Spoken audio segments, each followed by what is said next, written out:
So today we have Nancy Boss of StudioBos with us today. How are you, Nancy? Thank you for joining us.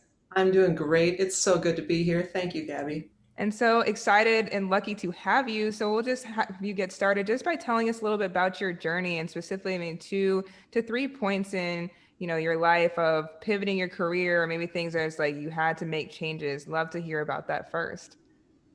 Well, the way that I got where I am is I was typical of so many kids, especially girls, it seems, that I love to sing. And my parents, my mom was a teacher and my dad was a salesman, so I knew how to talk and I love to sing, right? It seems like I had it made. But somewhere along the way, I developed serious performance anxiety. Mm, And it got in the way that I even changed my major in college from being a music major so that I could be a professional singer to business and economics because I was so freaked out about giving a senior recital or having to present in any way. mhm. And I let that hang on as part of my identity for like over 15 years. And Wow. I became a voice and singing teacher and I was teaching people how to get up on the stage and I couldn't do it myself. Right. Yeah, it was a big problem. So, at about age 35, I decided enough. I've got one life. I don't want to take this massive regret to my deathbed because I still am a singer. I still am a speaker. I still love to move people by what I sing and what I say. Right. So I tackled it head on, and it was difficult. There was a lot of tears, a lot of shaking of my knees, but I got to the root of my performance anxiety, Mhm. and I learned so many tools about how different people experience and recover from performance anxiety. Mm. There's a whole group of professionals out there called peak performance coaches. Maybe you even know some of them. Yes. And yeah, and their job is to help you get beyond this. Mhm. A lot of the lesson for me personally, this isn't the lesson for everybody, but for me was get out of your own way and it's not all about you, Mm. right? Yeah. So that's how I got where I am today with Studio Mhm. Boss, trying to help people through that company.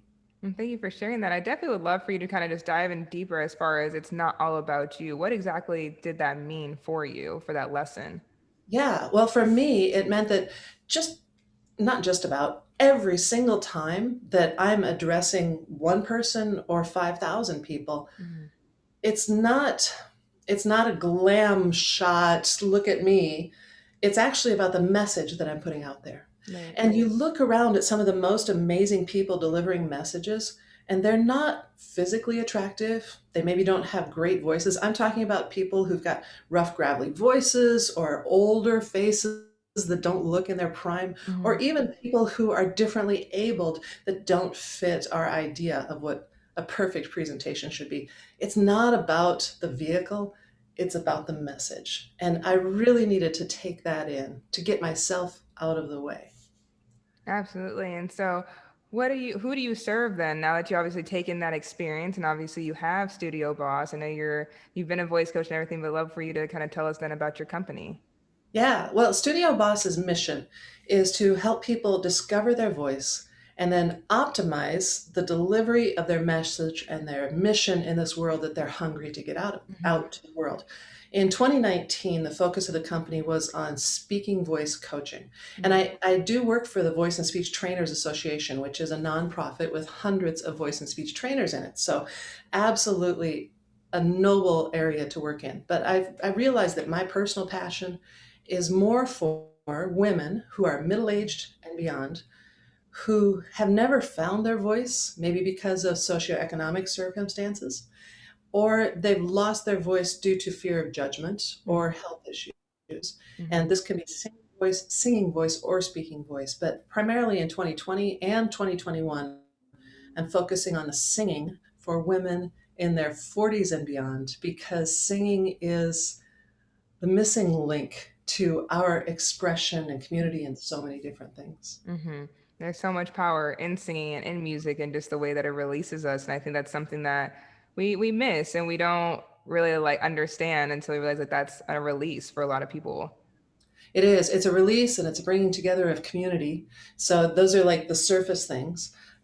We can get education through singing. I learned, in church and in science class, different things by having it, A, B, C, D, E, F, that's in song, Right. right? So we can use it, song as an educational vehicle, but even deeper on the physical level and on the mental level, singing does amazing things for our lungs, our heart, Hmm. our digestive systems, our metabolisms, and it's amazing for how it fires off the synapses in the brain. And it's not coincidental that the inauguration of the president includes moving music and opportunities for everybody to sing along, because deep inside of us, we know that singing brings us all together. Even for those of us who can't sing too well, it's still fun. Totally. Yes, yes. There's lots of things I can't do well, and I still do them, right? Exactly. It's enjoyment. Absolutely. And so you Exactly. obviously discussed how your target market is more like middle-aged women. I'm definitely curious as far as what is that specific struggle like and that choice? Because obviously there's when you're young in your 20s, like you can do anything, all these things. And like you said, when you get to that, 30s and 40s, you're not necessarily told that same thing. You're told to make sure you have financial stability, make sure you take care of the kids. So how is that decision for helping middle-aged women? And what is that when it's that strike that I need to make a change? What is that difficulty compared to when you're younger? Yeah. I hate to say this, Gabby, because I don't think you're that old yet, but it's hard. It's really hard. The women who are middle aged, they're not only maybe fighting their own self judgment about what's the role of a woman in the world, but they're also perhaps raising kids Hmm. and perhaps taking care of their parents to some degree, Right. and the financial struggles that you were talking about. On top of that, women go through this massive hormonal shift in their 40s and 50s called perimenopause and then menopause. And for all of you women out there, if you think that the few days before your period are bad for your brain, just wait until you've got 10 years of that. Mm. But we're also, we find it's really important to not admit our weaknesses, right? Right. Especially to male colleagues who might not understand Hmm. and condemn us for it. And so that opportunity to tell women you're not alone, you're going to go through changes. You're going to come out on the other side of this different. It's going to be hard, but we're all here together and we all want to move forward together, and let's find strength in numbers Hmm. instead of hiding. Yeah. Absolutely. And so from that, like you said, you're kind of leading a movement in that whole thought process. So what does being a conscious business leader mean to you? Mm. My my greatest desire is to, this probably sounds cliche, help other people tell their stories. Hmm. But there's so many ways that a person can do that. And mine is literally working with people voices or helping them find what they need in order to get over the mental blocks or the societal blocks that are stopping them from using their voices moving forward. Now, that can be as much as, I had a fabulous client last year who works in ethnicity, diversity, and inclusion Hmm. for a construction company in Washington State. And she has this very hard job of trying to make sure that all of the men in the upper level of this construction world are respecting that BIPOC and women can do the jobs really well, and they just need to be given opportunities. And she was really scared of her job. Yeah, intimidating. Mm. Every day, Right. someone would try to intimidate her Mm. and her own self judgment. Right. So I had tremendous joy in getting to work with her to find her strength and her courage and to follow what her heart said and her mission said about moving forward. That's beautiful and wonderful. And the first thing I thought of when you're telling that story, if you could talk about as well, is imposter syndrome. Mm. And I'd love if you can discuss that and just, experience from that, obviously, and maybe some tips for our listeners of how to kind of deal with it and get over imposter syndrome. Actually, that dovetails beautifully in with "It's not about me." Hmm. So if you know what needs to be put out there Hmm. and get out of the way and deliver that message. So what if you're 24 years old? Or so what if you've only been in the field for 5,000 hours and you think you need 10,000 hours? Hmm. If you have the information, take the risk, put yourself out there, get out of the way. It's not about you. So you might feel like an imposter. Hmm. We all do sometimes.